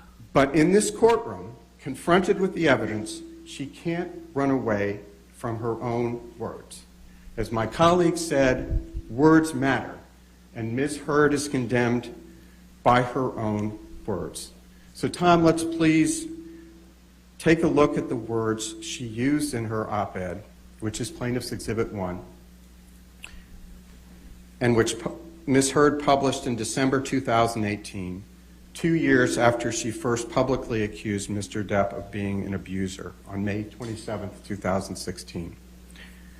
The title of the op-ed reads, as you can see, quote, Amber Heard, I spoke up against sexual violence and faced our culture's wrath. That has to change, unquote. Below that, Ms. Heard states, quote, then 2 years ago I became a public figure representing domestic abuse, and I felt the full force of our culture's wrath for women who speak out, unquote. And below that, Ms. Heard states, quote, I had the rare vantage point of seeing in real time how institutions protect men accused of abuse, unquote. Each of those statements clearly refers to Ms. Heard's allegations against Mr. Depp.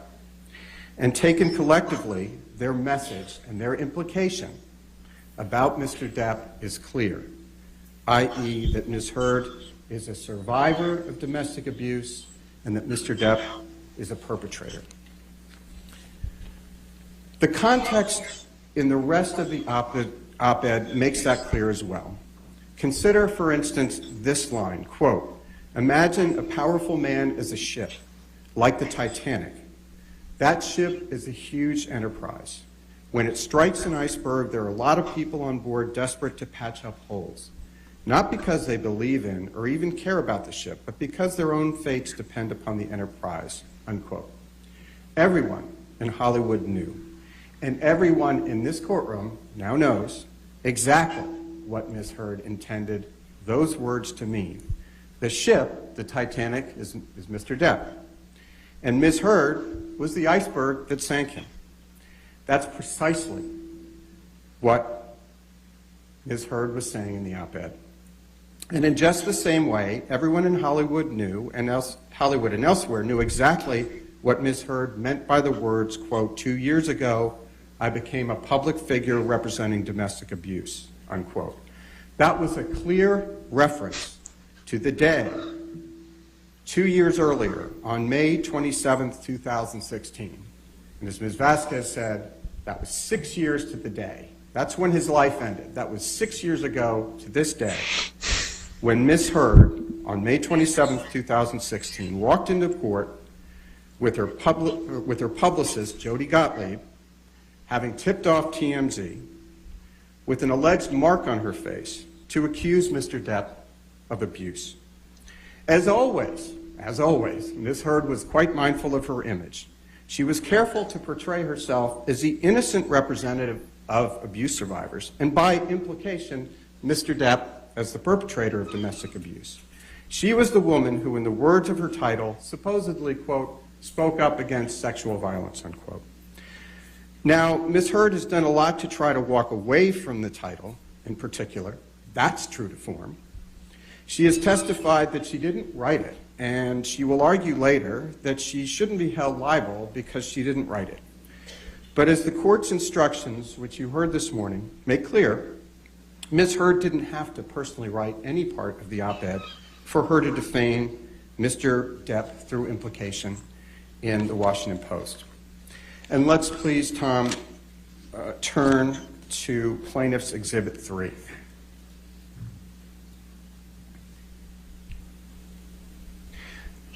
Ms. Heard, as you all can see on the screen, retweeted the article, including the title on her Twitter page. Ms. Heard put her name on it. And she proudly declared, quote, today I published this op-ed in the Washington Post, ellipsis, unquote. Her tweet includes the title with the words, quote, I spoke up against sexual violence, unquote, prominently featured. Nowhere in this tweet or anywhere else does Ms. Heard disavow the title. To the contrary, she's proclaiming it. And at the same time, Ms. Heard posted this tweet, she posted another, which you can see right beneath it. Quote, I'm honored to announce my role as an ACLU ambassador on women's rights. Show off. Unquote. Aggrandizing herself at the expense of Mr. Depp. So make no mistake, this was about Mr. Depp.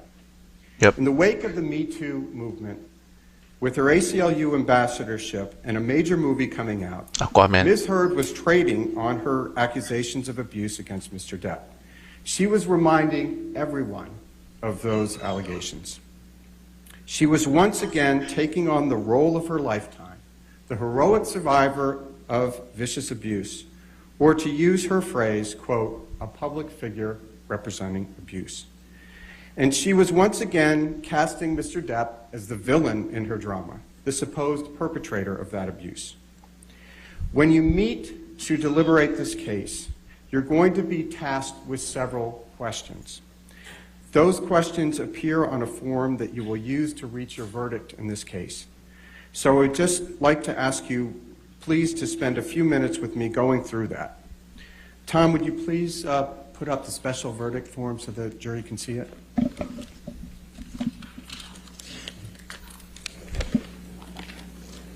Some of it's hard to read, so maybe Tom might please blow it up. Oh, thank you very much.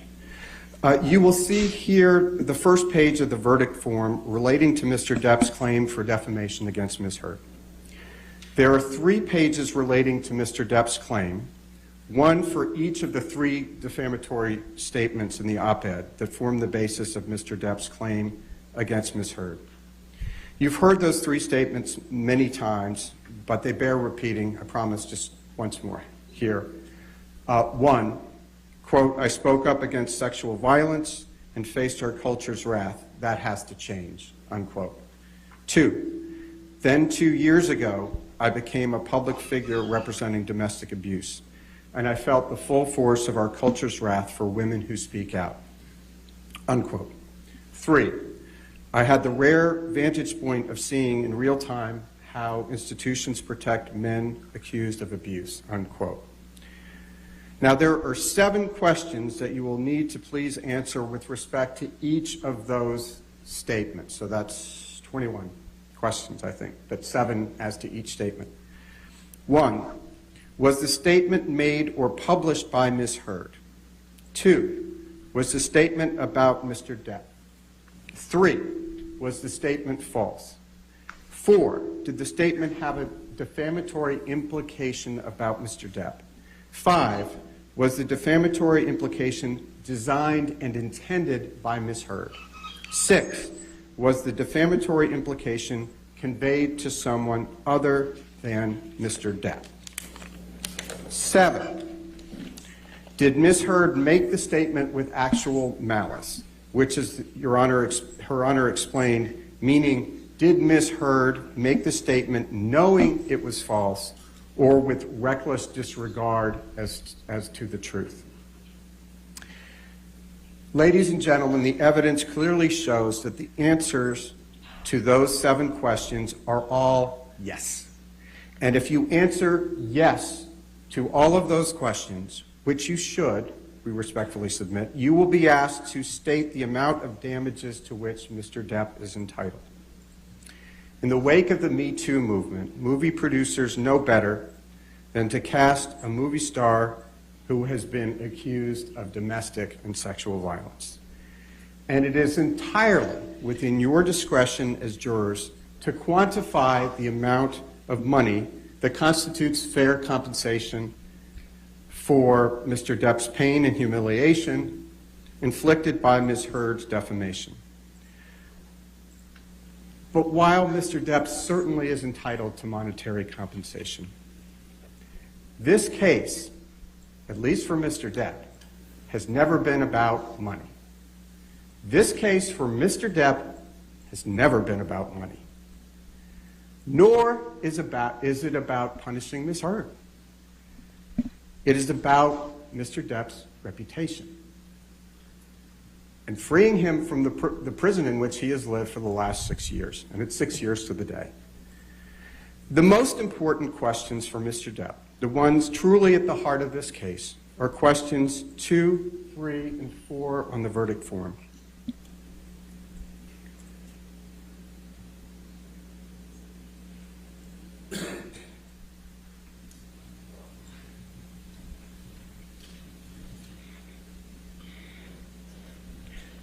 And while Tom's pulling that up, let's take question 2. Thank you. Were the statements about Mr. Depp? Yes. 2 points here. 1, when the ACLU pitched the op-ed to the Washington Post, I think you'll remember this, they pitched it as, quote, a piece by Amber Heard, who, as you know, was beaten up during her brief marriage to Johnny Depp, unquote. That's how they pitched it. 2, after the op-ed was published, news outlets, including USA Today, and you've seen that was an exhibit, characterized the op-ed as referring to Ms. Heard's allegations of abuse against Mr. Depp. So the USA Today interpreted it that way, and so did many other publications. They got exactly the implication that Ms. Heard and the ACLU intended them to have. Tom, if you would please pull up Plaintiff's Exhibit 409 and 411, if you could put them side by side. And this was expected. This is what they wanted.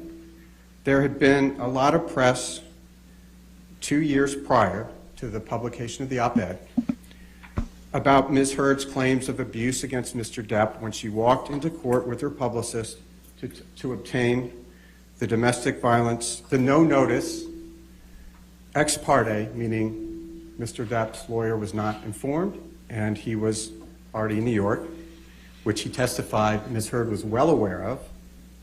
You don't need a domestic violence restraining order when your husband is halfway across the continent and is heading for a European tour.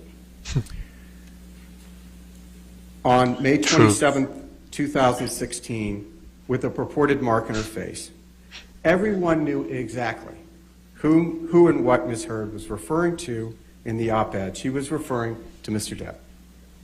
Let's take questions 2 and 3 next, if we can. Were each of the statements false? And did the statements have a defamatory implication on Mr. Depp? Again, the clear answer is yes. The statements, understood in the context of the op-ed itself and in the broader context of the press coverage of Ms. Heard walking into the court with a mark on her face to obtain a domestic violence restraining order against Mr. Depp in May 2016, clearly imply, that Mr. Depp physically and sexually abused Ms. Heard. The overwhelming evidence that you all have heard, and it's come forward in this case, shows that those allegations are false and despicably false. Mr. Depp did not physically abuse Ms. Heard. He did not sexually abuse Ms. Heard. You've heard audio after audio where Ms. Heard admits that she was physically abusing him. While Mr. Depp's name will be forever tarnished by these horrendous and false allegations, this case is about telling you his story and the truth about what really happened, which you've now heard. It is about restoring his lost reputation. It's about showing Mr. Depp's children, Lily Rose and Jack, that the truth is worth fighting for. It is. And it's about restoring Mr. Depp's name and standing in the community to the fullest extent that you can. And you can do something. Ben't you cry? And only you, ladies and gentlemen, can do that for him. You heard from Mr. Depp yesterday that he has been carrying these outlandish, outrageous stories on his back, pretty stoically, and living with them for 6 years, and waiting to be able to bring his truth out. And he has told you the truth, the unvarnished truth, even truth that pretty embarrassing. He knew that was going to happen when he brought this case. You've seen the evidence in this case over 6 long weeks, which we again thank you for. That evidence shows overwhelmingly that Ms. Heard's attempt to paint herself as a heroic survivor, an innocent survivor, and Mr. Depp as a terrifying abuser are utterly false. We ask you to please return your verdict for Mr. Depp.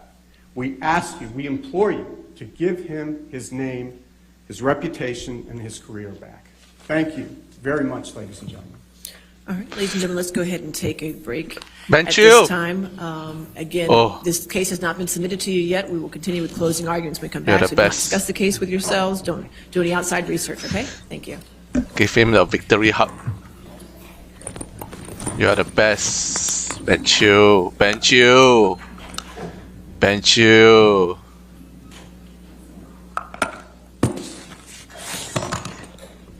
You are the final boss of Elden Ring.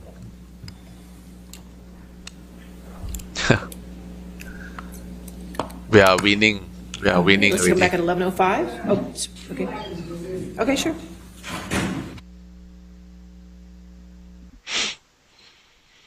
Oh, Camille and Ben Chiu make me cry, damn it. Johnny Daddy.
Oh, 24 people. There's so many people.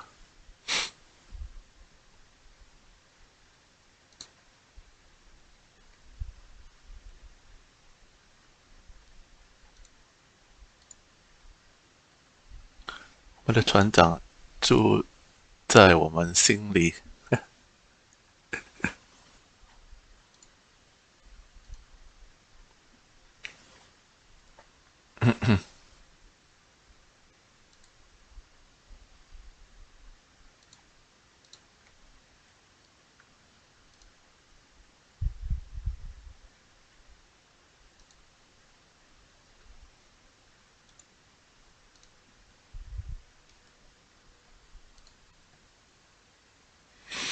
Gamer Jude.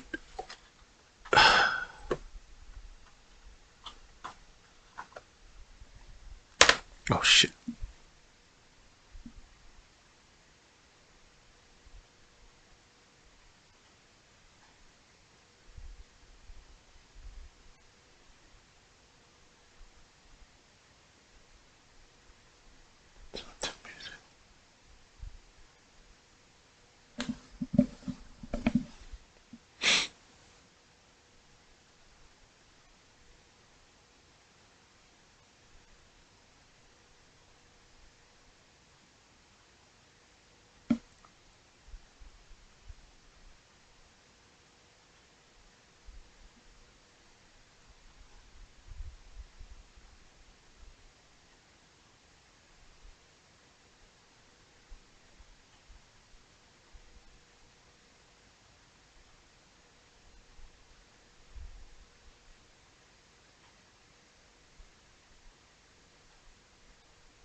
Goodbye, everyone. See you on Tuesday.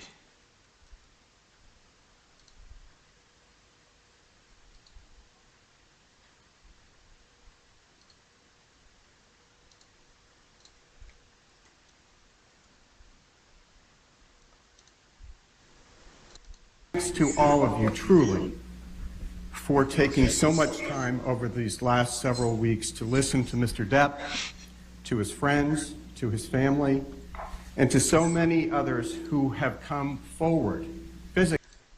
What Ms. Heard? As Ms. Vasquez said, you have now come to know the real Amber Heard. Trial, and Ms. Vasquez just one was so dangerous that December. As always, Ms. Heard was quite mindful of how marriage, referring to Mr. Yo. Told you the truth, the unvarnished truth. Repeating, I promise. Her tweet, a single Me Too. Quote, it was a repeated